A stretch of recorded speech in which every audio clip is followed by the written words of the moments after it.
यो चाहिँ मैले बहिनीको लागि। बहिनी, हजुर जस्तो चेलीलाई मनदेखि सम्मान र सलाम गर्छु।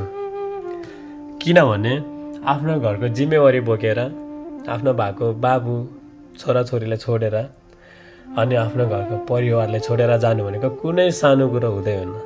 त्यही भएर यस्तो बेला अलिअलि कमाउन थालेपछि कुरा काट्नेहरू, अर्कोको राम्रो भएको सम्बन्धहरू कसरी बिगार्ने भनेर पछि लाग्ने मान्छेहरू धेरै हुन्छन् होइन।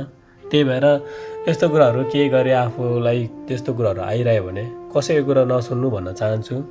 आफ्नो भएको सम्बन्ध जहिले पनि जोगाइराख्नुहोस्, आफ्नो भएको सम्बन्धलाई जहिले पनि सम्हालिराख्नु।